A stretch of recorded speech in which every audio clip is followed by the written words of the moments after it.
right, good evening. Thank you for attending the April 7th City Council meeting for Angels Camp. I'm going to call the meeting to order, and we're going to start with roll call. All right, bear with me. Councilmember Behill. Here. Councilmember Schmente. Present. Mayor Sharada. Here. Councilmember Scott. Here. And Councilmember Brolio. Here. Thank you. Please stand for the Pledge of Allegiance. Where's it? Behind us. I pledge allegiance to the flag of the United States of America and to the republic for which it stands, one nation, under God, indivisible, with liberty and justice for all. Okay, so reporting out of closed session, direction was given to staff. Okay, next we have presentations and accommodations. Do we have any tonight? Okay. Moving on to approval of the agenda as posted or amended. Do we have any changes to the agenda or any items that need to be? Madam Mayor, we do. Items 11D and 13A, both were published on Thursday correctly, and then in the amended version were incorrect. So you have in front of you, we have hard copies, and on the site now will be all the re-corrected version. So they didn't change substantially. Things like for 13A, which is the LLD, we have the names as opposed to just applicant numbers and that. So it's mostly semantics and a little more robust. Okay, great. So with those changes, do we have any public comment on that? Hearing none, do we have a I'll make a motion to approve. I will second. roll call? All right, Councilmember Behill. Aye. Schmente. Aye. Sharada. Aye. Scott. Aye. Brolio. Aye. Moving on to public comment, the public may address the City Council on any item of public interest not otherwise on the agenda that is within the jurisdiction of the city. No action may be taken. Matters to be addressed may be referred to city staff or placed on a subsequent meeting agenda. Speakers are limited to 5 minutes per person. Do we have any public comment? Nothing online. Anything online?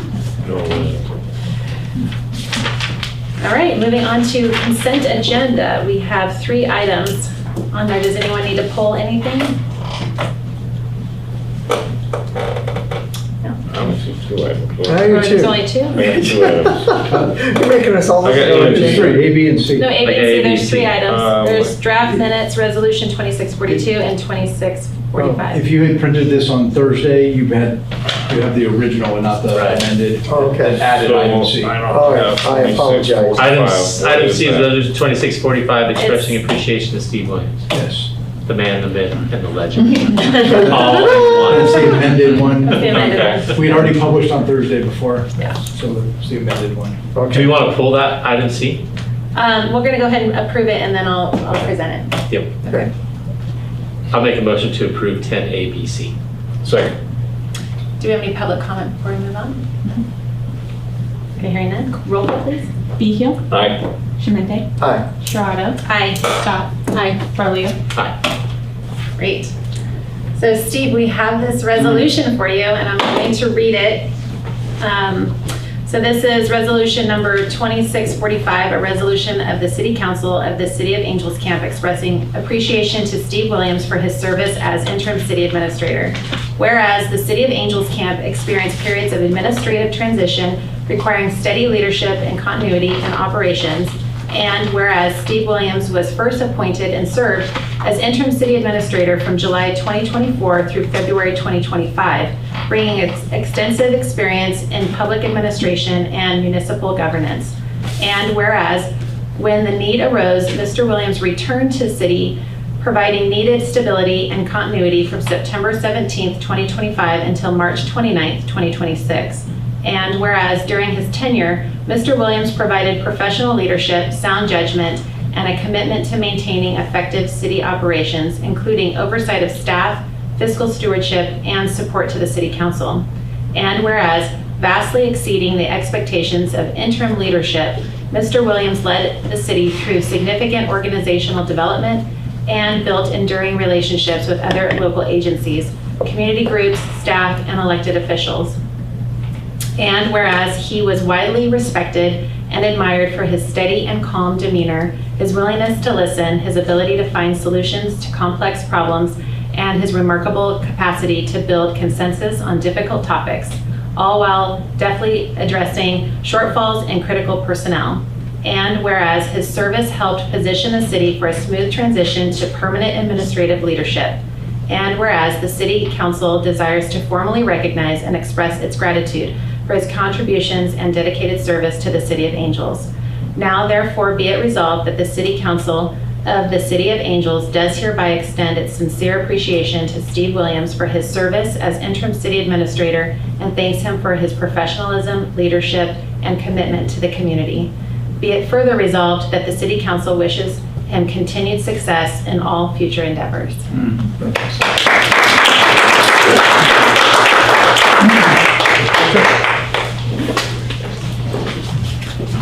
I wish you could get a picture. Yeah. Exactly. You want to come out and take a picture? You're welcome. Okay, toss a little mayhem and we have to add this into the I gotta stand behind you. Sorry. Let's make it work. All squeeze in. And I'll take a couple, 1, 2, 3. And 1, Sorry. 2, 3. Oh, thank you. Yeah. Thank you. We hope to not have you here again. You hope to never see me again. No, I want you back. I wanna We're gonna- see you. Yeah. So, thanks for loaning them to us. I appreciate it. Yeah. We should have said something about you. Yes. We appreciate all that Yes, we you've do done to appreciate the support us late nights also. and all that kind of stuff, especially with all of their stuff. Okay. Leaving them in the snow. No, we already talked about that. No power. Listen to her more. Take her advice. Okay, moving on to 11A, we have ordinance 554, an ordinance deleting chapter 1761 of the City of Angels Municipal Code, accessory dwelling units, ADUs, and junior accessory dwelling units, JADUs, and creating a new chapter 1761 adopting state ADU/JADU law. So Amy. Mayor and council members, we received a letter from the state telling us that we were not 100% in compliance with ADU law, which is no wonder since it was adopted in 2020 and they changed it in 2021, 2022, 2023, 2024, 25, 26. So we basically said, hey, we'll just comply with state law for now, and we're undertaking a comprehensive update to our housing element, and we will return back to having our ordinance updated at the same time. So hopefully this time next year, you'll be adopting a revised ADU ordinance. I'm just going to leave it at that, other than to answer questions, because I understand we have some, so I'd be happy to answer any questions. Great. So if I understand this correctly, we are basically just going to copy whatever the state of California says we need to do. Correct, And that's going to be our ordinance going forward. correct. And that is basically what our ordinance has been, with a few exceptions. It looks like there's an opening or an option to have our own ordinance and not abide or go strictly by the states.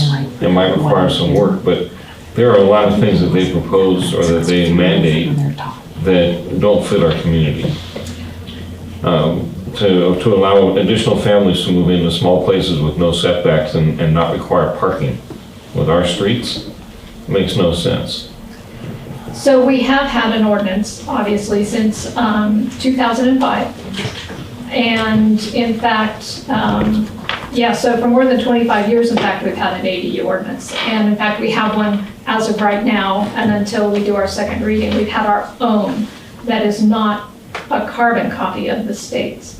The state does give you a little flexibility, and I emphasize little flexibility. They'll allow you to do objective standards for height, setbacks, design, and specify colors and materials, especially for historic districts.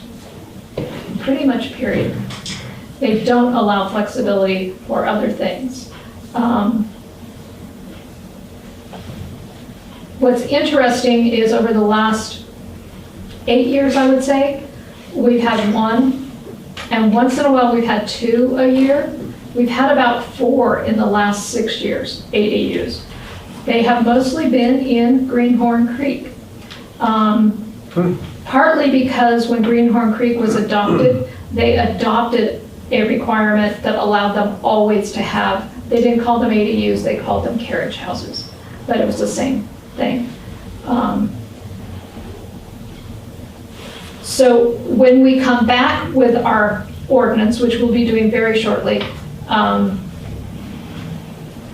don't expect it to be significantly different. We can address parking. They require very little parking in the state requirements. And in fact, you can require 0 parking. You can be less restrictive, but you cannot be more restrictive than state law. So we are, I'm trying to vent too much, but, you know, we can take pride in the fact that we are very, very close to meeting our housing element requirements. And that, I don't know if there's any other city in the state that has met those requirements.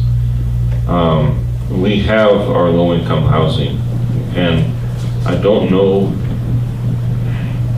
it's probably futile for me to talk about this because there's probably nothing we can do, but is there anything we can do? Can we fight this?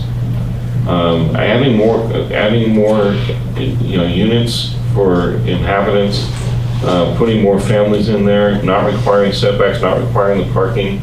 It's just gonna make a mess, especially in our small streets and, in the downtown and in the annex. And then Greenhorn is another example where there's not a lot of street parking technically. You have to park on the street in front of a lot of these houses. So to not require parking or at least a driveway or something. Basically, they didn't require parking when you're converting a garage. So they allow you to take spaces away. So if you demolish a garage, you don't have to replace it. You can do tandem parking, and for an ADU, you actually do have to require 1 per bedroom. So you would still be requiring. I thought I read in the packet where there was no longer required to require parking. For junior ADUs, you don't need any. And you can, if you want, require no additional parking. So you do have that option. Something I've run across recently is Tuolumne County. They actually pursued the height standard. You can actually lower the height standard so that it's not the same as all the primary dwelling units in the district. So for instance, 16 feet can be your maximum instead of our usual 35. Tuolumne County adopted that. They're getting ready to rescind it because it's been impossible to apply. And what they have been seeing is a lot of people are using it for older parents on site, their ADUs for that kind of thing, or for like teenagers who want to be out of the house or come back from college. So they've been seeing a lot of that for ADUs, not necessarily for affordable housing, believe it or not. So there's a bunch of different It uses. doesn't surprise me that a state mandate would mandate something that doesn't do what it's supposed to do. That doesn't shock me at all. Yeah, and like I said, we haven't had that many. Say, what was the numbers? 4 and 6 years? 6 and 4 Yeah, years? like 4 and 6 or 7 years. Yeah, I think they're gonna be more, there are more coming, I'm guessing. It is possible, and in answer to your question, we can customize it as much as possible under the very narrow restrictions they give us. So there is a little flexibility. Can we not do it? No. You need to have a housing element that is in compliance, or you will be challenged on any development you do, whether it's housing related or not. The weak link is always the housing element, and you will be challenged on it if your ADU regs are not up to snuff. You cannot apply for community development block grants if your housing element is not up to snuff. So there are those problems. Getting funding for doing a new fire station, through CDBG. So they rely heavily on the carrot and heavily on the stick for this type of thing. Does that mean that the Habitat Eureka Oaks, they can put ADUs in the They back? can. Interesting. That said, there's only so much room on a parcel. They would be more likely, given many of their parcel sizes, to do junior ADUs, which require you to have it inside the house that you're in. Did we not address, I thought we addressed some of this with the building codes, our building, did we not, I thought we talked about ADUs. ADUs have to comply with the state ADU regs. They are supposed to comply with building requirements. They even, in the state, have certain things that unless it's a health and safety issue, you are supposed to approve them. Have we gotten any grants from CBDG since, I mean, we haven't updated our ordinance since 2020, but have we gotten grants since then? No, that's okay because our housing element said we what we have were to do. doing and be in compliance. Okay. And it goes until 2026. And then 2027, we have to have a new one. So you're okay until then if when you adopted your housing element, you were in compliance. We're going to have to go back to being in compliance again. Well, we're in compliance as long as. And was you're this compliant. just like, was this a state bill or was this just the governor signed something on this ADU thing? Like what do we? No, these have all been state legislation. legislation. And They this is- keep trying to refine it and refine it. And honestly, many of the changes we have not incorporated have to do with what you're supposed to put on deeds or what you can or cannot allow in deeds, which we don't even do. But frankly, it was easier to just say, okay, fine. We'll just rescind it and send it back, buy ourselves an extra few months to revise it and send it back. Any other questions? Nope. The only other thing is that, and I just brought it up on my phone again, was that there are current lawsuits right now, and one was just one, and this one was it was an HOA triumphs over an ADU law in California. So you and I just chatted a little bit about that, but it'll probably be appealed, and we don't really have any.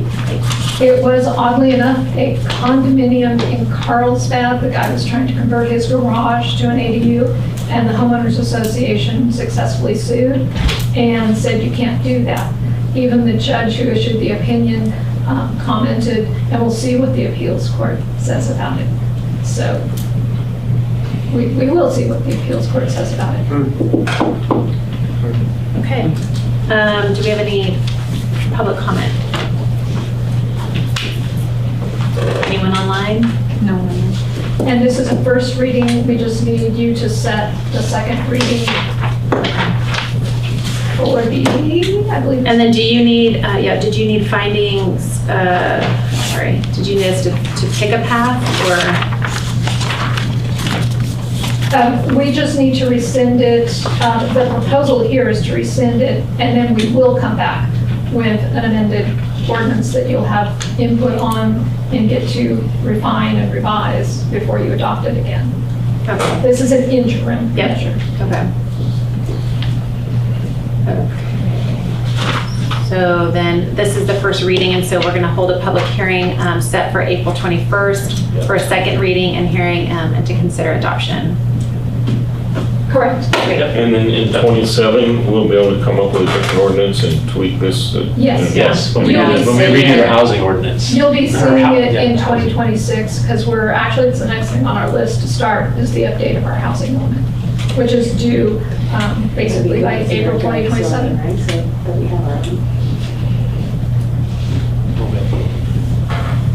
It's making it less likely to want to push to achieve the goals of the housing element because they're just going to keep piling stuff on. Right. And so But- I'm a lot but as less- long I'm as a lot we less have that- excited about building affordable housing than I was before.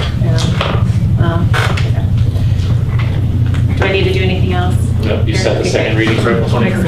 All right, moving on. And you'll want to do a motion in a second. We do. All right, so we need a motion to introduce, waive it, and have the first reading and set the public hearing for April 21st. So moved. Second. Roll call. Vehil. Nay. Shemente. Aye. Sharada. Scott. Brolio.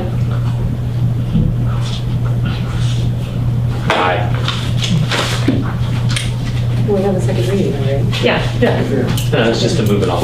yeah. I get it, yeah. Okay, 11B, resolutions 2609, 2610, 2611, 2612 for the annexation of assessors parcels 058-011-017, 029, 030 Capello, 057-011-015 City Water Tank, 057-023-002, 025, 030 Bret Hart High School, 064-004-037, 039, and 040 Finnegan Lane. Amy. Mayor and council members, this is the first of what will be additional annexation proposals that will come before you. We're doing the easiest ones first because these were all of the annexations that the county agreed to because they were tax revenue neutral. So we're bringing them all to you as a packet. And they're basically cleanup. The one on Capello includes AMA, which we provide with public water, public sewer, and one of our own parcels, which we prefer not to pay property taxes on. The city water tank, which is not contiguous to the city limits, but again, we would prefer not to pay property taxes on. And yes, you can, if you are a municipality and you own land that is not contiguous, you can annex it. We did check with LAFCO on that. Bret Hart High School's parcels, it's mainly their ag campus.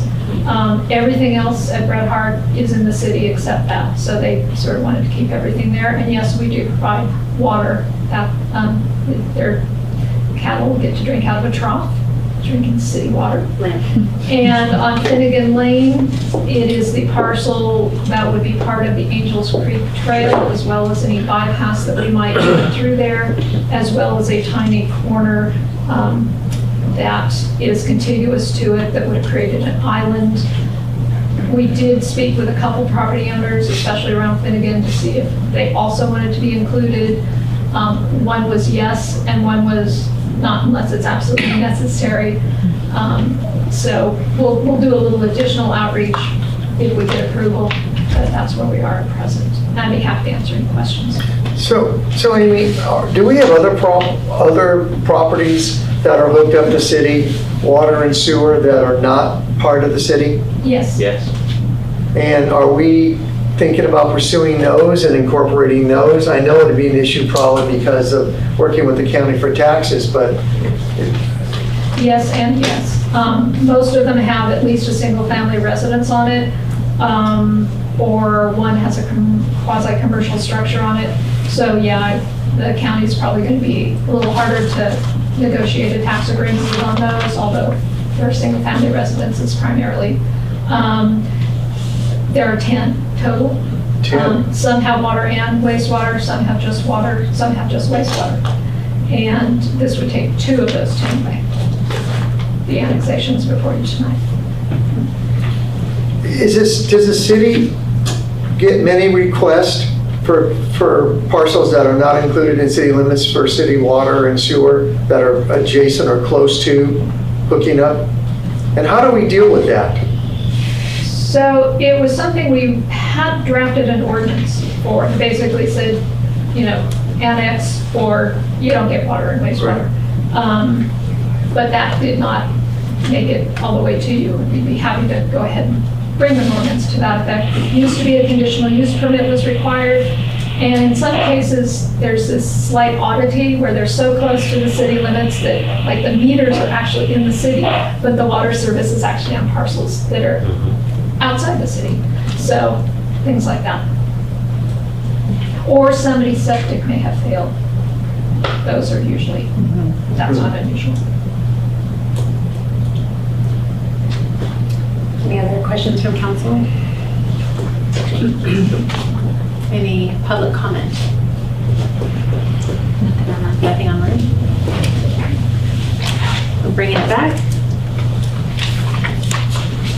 For a motion? I'll make a motion to approve resolution 2609. Roll call. Ehill. You said 29, you said, 2609. what about 10, 11? Oh, holy heck, yeah. How about 2610, 2611, 2612, sorry. Thank you, Scott. If that covers them all, I'll second. Yeah, that does cover them all. All right. Behill, Aye. Shemente, Aye. Sharada, Aye. Scott, Aye. Broglia. Aye. 11C, Resolution 2643, approving a lease agreement 2614 between the City of Angels and True Properties to lease 1283 South Main Street, Suites B and D for a period of 1 year beginning April 1st, 2026, in the amount of $700 per month plus utilities, with a total fiscal impact not to exceed $10,000. Mike. Thank you, Mayor. Item 11C is a resolution approving a 1-year lease agreement with True Properties for Suites B and D on Main Street, also known as the Angels Hotel. This is part of the city's broader effort to activate downtown storefronts, enhance tourism, and strengthen the visitor experience in the Main Street corridor. The Angels Hotel site holds significant historical value as the location where Mark Twain first heard the story that became the celebrated jumping frog of Calaveras County. This creates a unique opportunity to develop a historically themed attraction tied directly to the city's identity. Staff has coordinated with the Angels Camp Museum and the Visitors Bureau to develop a concept that recreates an 1860-era setting designed as a visual and experiential attraction. The goal is to increase foot traffic, support surrounding businesses, and provide an educational resource for visitors and school groups. Operationally, the space will function as primarily a passive attraction with scheduled access for tours, school visits, and small group experiences. This approach minimizes staffing requirements while still allowing programmed use. From a fiscal standpoint, the lease is $700 per month plus utilities, with a total annual cost not to exceed $10,000. Funding is available through the tourism fund. There's no impact to the general fund. This should be viewed as a targeted economic development investment. Staff will track usage and visitor engagement and return to council at the end of a 1-year term with an evaluation and a recommendation of what we wish to recommend going forward. Staff recommends approval of Resolution 26-43, approving the lease. Great, thank you. Do you have any questions from council? I think it's a great idea. I do too. All right, do we have any public comment? Anyone online? No. Okay, bringing it back for a motion. I'll make a motion to approve Resolution 2642. Or excuse me, 2643. I'll second. Behill, Aye. Shemente, Aye. Sharada, Aye. Scott, Aye. Broglia. Okay, and so now we are on Resolution 2644, the appointment of members to the Greenhorn Creek Landscape and Lighting District Number 2 LLD 2 Commission. Michael? That's fine again, Mayor, thank you. 11D is a resolution to appoint Thank you, members Amy. to the newly established Greenhorn Creek Landscape and Lighting District Number 2 Commission. The council will certainly recall that you recently adopted the resolution formally establishing this commission to provide structure, oversight, and accountability for LLD operations. Following that action, staff conducted an open procurement process from March 13th to March 31st, limited to property owners within the district consistent with the governing requirements.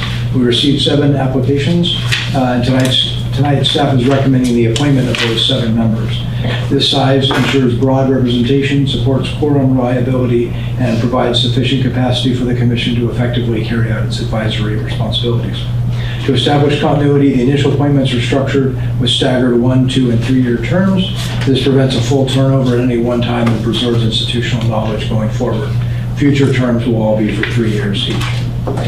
The commission will operate in an advisory capacity, overseeing maintenance priorities, reviewing the engineer's report, and providing recommendations to council and the city administrator while remaining within the scope of the adopted assessment framework. Importantly, all activities are funded through the LLD Assessment Fund with no impact to the city's general fund. Therefore, staff recommends that the council adopt Resolution 26-44, appointing the 7 members as presented and establishing the initial term structure. Helpful questions. Thank you. Any questions from the council? I'm just curious, how did it get determined who's doing 1, 2, 3 years? How was that? Was it just like, that's what? We just did it alphabetically, and so it's sequentially for 1 year, 2 year, 3 year, 1 year, 2 year, 3 year, 1 year. So we just staggered them, and that way it was thought to be the fairest way to do so. Just curious. And the applicants are good with that?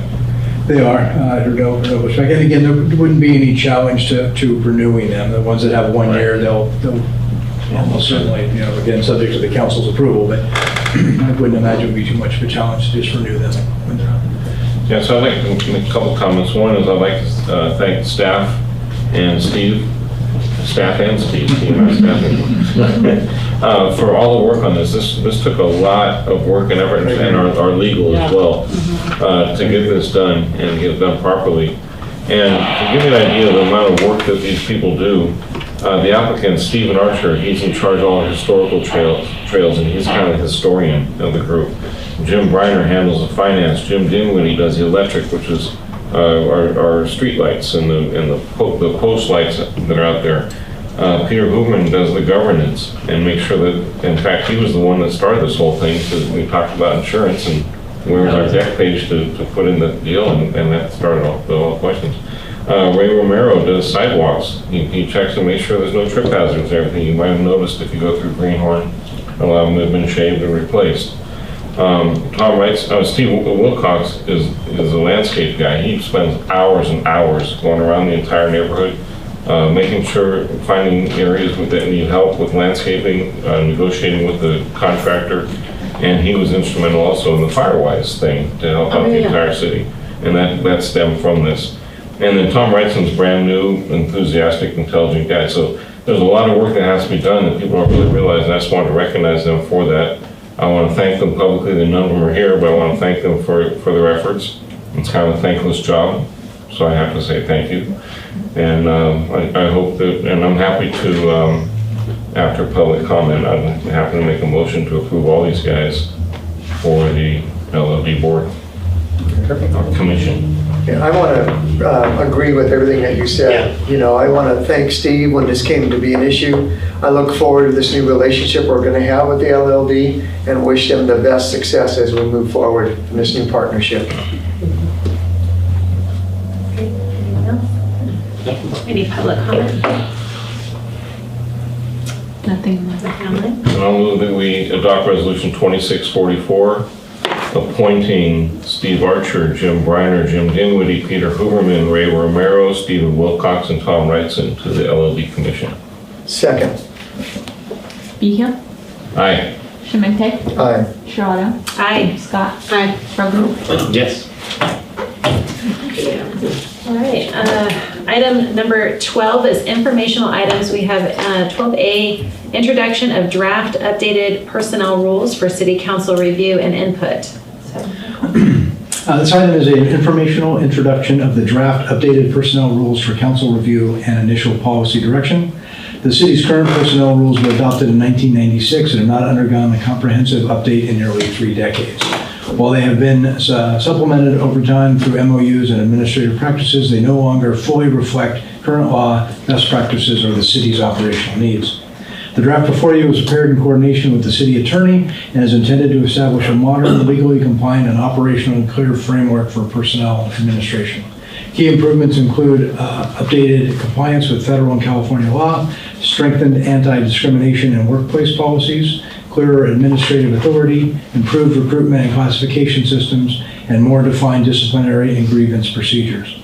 Importantly, this item is not for adoption tonight. The purpose is to introduce this document, obtain council policy level input, and ensure alignment before moving into a meet and confer process with the employee groups. Staff is specifically seeking direction in areas such as administrative authority, disciplinary structures, compensation framework, and overall policy orientation. Following council input, staff will refine the document, coordinate with the bargaining groups as required, and return in May with a final version for adoption. There's no immediate fiscal impact associated with tonight's action. Recommend that the council receive the report, provide feedback, and direct staff to continue refinement. Great, thank you. I just want to give a shout out to Will. I think you put this together, and I know how big of a lift this has been, and we've kind of been asking for this for years. Yeah. And it was a typed document that was photocopied, and so it had to be like basically from scratch typed. So it's a lot. So how do we want to do this? So what's the next step for this? Is it to meet with Will or to give Will our notes, or how do we? I think this product that you see was really Will's creation, Yeah. right? So he's got his best foot. If there are any issues that you either want to to change now, or if there are concerns, we can set up come back later. I can take a Yeah, because meeting. I've gone through it, I have a ton of notes, and so I feel like it's probably best for me to either meet with you and give all my notes to you, or meet with Will or whatever. And I don't know if everyone has had the time to go through it, it's a lot, so, and then maybe we can give our feedback, email it to Will and you, or I don't know, Yeah, I however can we. take all of those individually, and then we'll again, bounce it back and forth between council, and then when we get kind of a coalesced around a 90% solution, then I'll start asking the bargaining units are also going to want to bite at that apple too, and so we'll just continue to shape it until we get to a final document. Okay, great. Any other input on that? Okay. So, Will, I have a question. Yeah, can you hear me? Yeah, we can. So, Will, a lot of this is you're blending in our contractual agreements with our units and putting them into this personnel handbook. Is that correct? Like the grievance process and... Not exactly. So the MOUs, to the extent that they cover the same ground as the personnel rules, the MOUs will prevail. So this is kind of like an applicable policies in the event an MOU doesn't cover it, which the MOUs don't cover most of the information in these personnel rules. So what this document is I took the old personnel rules as a basis and then tried to update them. Like Michael said, there was a number of policies that we needed and we didn't have. There were a number of policies that the RMA suggested and that we didn't have. And there was a lot of language that just needed to be updated. Mike, I'm sorry, Councilmember Chimente, to directly answer your question, it is not, this does not specifically encompass what is in the MOUs. Okay, so none of this policy handbook would then be negotiable, correct? You're just going to meet and confer with the groups and let them see it then, correct? Or how's that going? Some of the policies are negotiable, so the decision to implement a policy is negotiable. So for instance, if we wanted to, let me think of an example. We want to change the disciplinary process. That would be directly negotiable. The decision to implement that policy would be negotiable with the bargaining groups. Many of the policies are only negotiable as to their effects. So if we are just implementing a policy to comply with the law, the bargaining groups only get to bargain over the effects of that policy, like how it affects their bargaining group. Okay. Okay.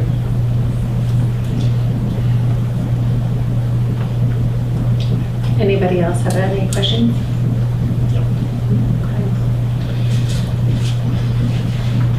Well, I don't really need to take public comment on this one, right? No, I don't think so. And Mayor, to answer your question, I think that it would be helpful if I could confer with you directly on changes that you noted, and I'd be happy to do that with anyone else as well. Okay. Thanks, Will. Thank you, Will. Thank you, Will. Everybody will have an opportunity to, do we bring this back and adopt it? And then so everyone will have, the public comment can make public comments at that time, or they can reach out to one of us if they see something they'd like to have a question about. Yeah, I think that would be the preference, is if we have a finalized document, it would be appropriate to comment on it at that time. Okay. All right, thank you, Will. Okay, moving on to administration report, monthly report, which we have a copy of. You should have the revised one that was again sent out on Thursday, but then was sort of written over in the version that went out on Friday. And as with the first day being the 30th, most of those are just defaulting to the staff for the reports they had done before. I'll tell you, as I mentioned previously to a couple of you, that what a really remarkable team you have built here, from fire and they spent time with Chris too, and then looking at the water. The amount of work that they do that just would otherwise go unnoticed is remarkable. A lot of things you just take for granted that you don't notice until it doesn't work, right? And so it's just really a phenomenal week of getting to see your staff in action, and I'm really proud of them. And a note of gratitude again to Steve for setting this up, and they are clearly, it was not like coming in and trying to fix something. They've been running really well. A lot of gratitude there. Thank you. I did have a question on our current CIP project. Can you bring us an update on the Vallecito sewer line upgrade for the next meeting? I will. Great. It could be done by then. It could be done by then, but Have we had any updates on the Highway 49? They Right, said Caltrans. Caltrans said spring of 2026. But I think they want to wait till the rain's done, which could be June. It's been sunny for like months, but hey. Remember, they wouldn't give me an answer when I asked when, and they're like, I just weather started dialogue with them earlier today, and mostly it was around not doing work during the Fair. the fair. Again, I don't know whether that was said in a, okay, we acknowledge we won't do that, or thank you. Noted. Right, thank you for your Okay. opinion. But that I suspect will then result in a longer conversation about their timeline and what they. I will tell you the public, because I got a lot of questions about that this weekend, the public thinks it's going to happen when school starts. Oh. In August? Because it seems like that's when we always start our road work. I'm I like, mean, no, they even said if spring. I know, even if it does start after fair, it will be going on until December. Yeah. So we will be dealing with probably going it. through school again. Yeah, it will be going through another school year. Okay. At the last COG meeting, there was an indication from Caleb that Caltrans was going to meet with the contractors again and develop a line.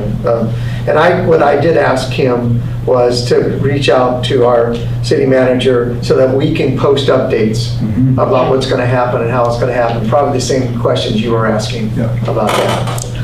And just out of curiosity, they're going to fix, is part of them redoing this, is this also going back through and fixing entryways? Oh, yeah. Oh, yeah. That'll Yeah. be fixed. Yes. And landscaping. And landscaping, All of yes. that, yeah. They were open to accepting emails from, say, Jack or ACPA or someone, so they can disseminate the information quickly.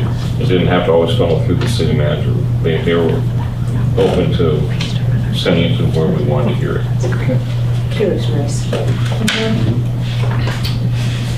Okay, anything else from administration report?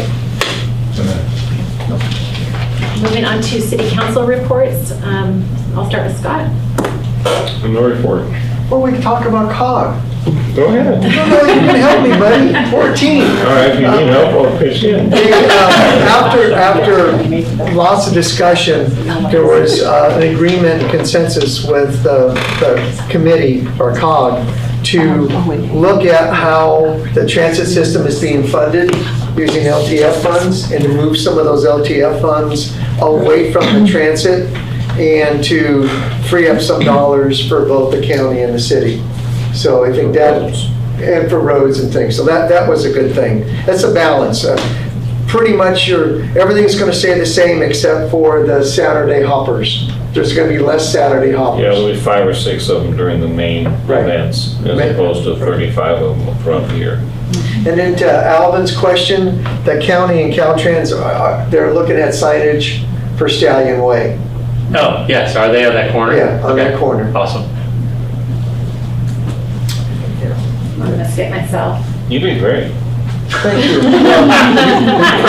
We practiced before. Thank you for I have helping. nothing. I have not had any council meeting. Okay. We had Alvin? you. We had you, let's see what you're gonna say. Oh,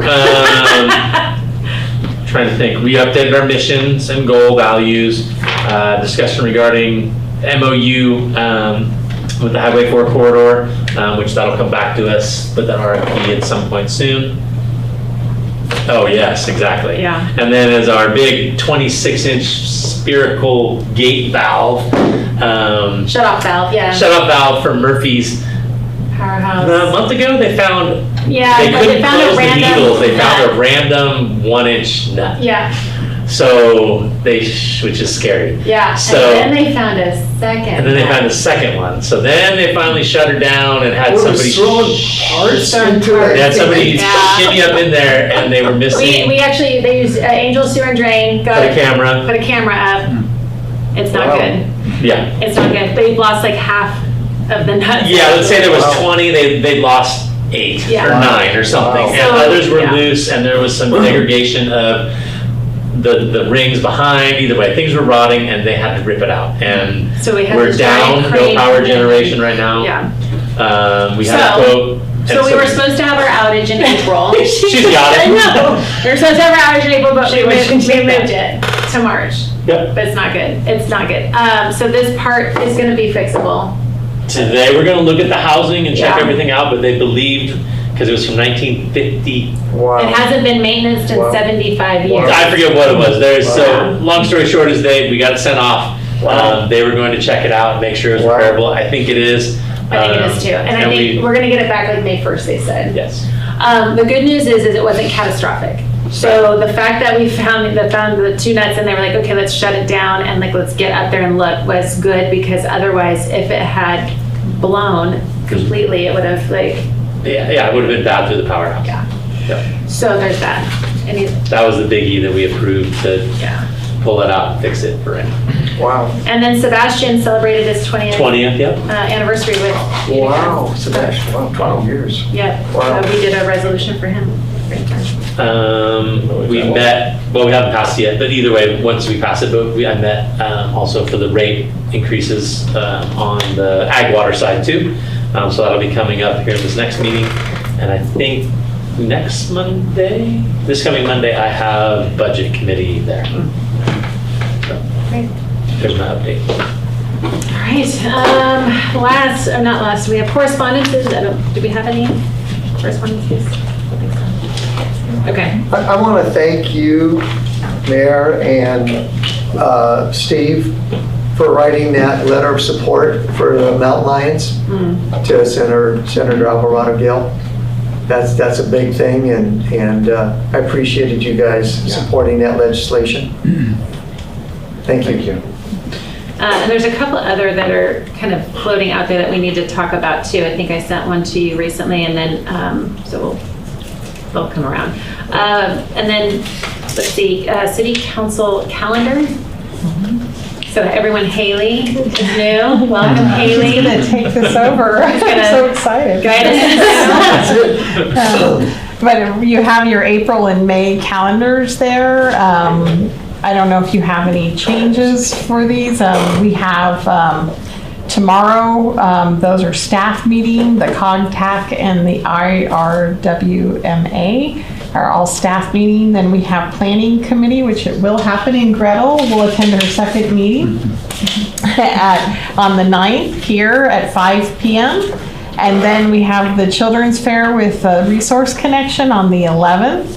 And the 15th is CPPA. Mike, I think you sit on that one? Yes. And then we have our next city council meeting on the 21st. And then we have Solid waste. Yeah, the solid waste. which I you haven't received yet. an email or anything yet, Okay. so if you happen That to. was on the county's website, but we can check and see. Yeah, I haven't seen the gender, but I mean, they still have time, so. Yeah, we can double check. If you hear anything, let me know.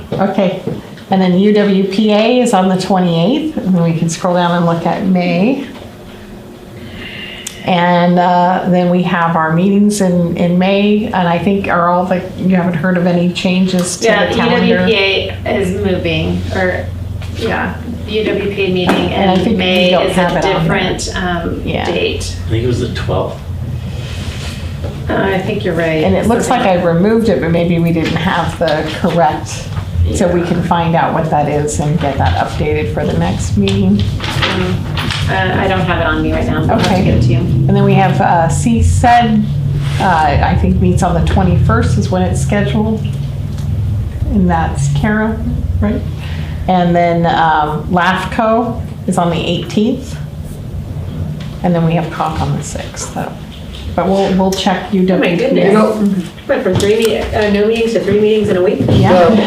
I asked Melissa because it's, there's a conflict with a countywide meeting that Micah is trying to organize. It's a kickoff dinner for the fair on May 6th, so Melissa may change the COG meeting. Okay. It always happens. Yeah, Right. it We're does. always running from that meeting to the Right. dinner. It's crazy. Right, so she said she may change it. And it's scholarship night at the high school too. Oh, no, seriously? Oh, is it really? Yep, because I will be at the scholarship Oh, I night, have to be yeah. at the scholarship Oh, night. That's May 6th. and you're my alternate. I believe it's so- May 6th. Yeah. Oh, okay. Because that's what I've been told by my higher up boss, wife. When is the meeting for the waiting trail? It's this Thursday. It's this Thursday, hold on, Amanda. I think I it's. can check. That's nice. Yeah, is the. Utica's May yeah, 20th. May 20th? Yeah. COG And COG. and that county. What did she say? 6 PM. Amanda thought it was at 6 PM at the high school. Yeah, okay. That's not good. She thinks. That's what I think too. Mike, did you catch that? What time? 6 PM is what Amanda On thought. Thursday? Okay. All right, so future agenda items. Anybody have anything? I do. Sounds like my little 3-year-old would say that all the time. I was excited to learn that when we revamped our transportation, we were going to free up some dollars, but there's also pedestrian bike money that we're receiving around $80,000 this year, and that's all going to the trail. But it started me thinking about localized projects. And when I asked Melissa, because one of the things that I talk about is our crosswalks downtown, especially the one by Turner's. Yep. And I almost witnessed somebody getting hit. And so I called Melissa, and then I talked with Michelle about this funding, and she suggested that I talk with Aaron, our city engineer, and we started to kind of brainstorm, what we need to do is bring a project to Caltrans, and not so that we're in control of what that project looks like. And one of the things that Aaron suggested was they have solar powered signage that's pedestrian activated, that you could put 2 signs on that crosswalk, push a button, it would light up and warn oncoming traffic that people want to cross. And when I Googled it, they were like $5,000 each. You'd have to core into the sidewalk and set it and all that kind of stuff. But I would like us to agendize that sooner than later. And if the council so agrees that public safety is important, we can charge Aaron so that we can look at how we can fund those projects in the future. Public safety is important. And I know that there was another one on a list about Raspberry too. And they're not gonna, Caltrans isn't gonna do anything downtown. All the new crosswalks that they're gonna upgrade are gonna be wonderful. They're gonna have bubble outs or bump outs so that you can see. But downtown is scary. They just come, people start Especially walking. that one you were just talking about. Yeah, 'cause you don't it is, see it's just really scary there. So if we could agendize that, I would like that. Maybe they can go. It's Frogger. I don't even use the crosswalks. I just wait. Well, you don't have for my to. car. There's no law. There's no laws. I know, but you're safer waiting for Yeah. there to be no cars than literally to go there with cars going. Right, and because stepping people out. are parked and all of a sudden they Yeah. come up behind. So you're. So if you're behind a You're parked right. car and you come out on a crosswalk, You're- it's It's especially 100% where correct. that Turner's one is. It That is one's helpful crazy. with the ice cream shop putting their sign out in the road because then nobody parks right there, Right which there. is actually really nice. Yeah. Right. If you Yeah. do use the crosswalk, but you just Frogger it. Yeah. Any other future agenda items? No? Okay. All right, well, now we just need a motion to adjourn. I'll make the motion to adjourn. I'll second. I think that's the in quickest. the way you did yours. Me too. I put W. I would say no. Aye. Aye. Wait, what? Aye. I will just change it. Roll call. Done. All right. Did I mean what? Roll call.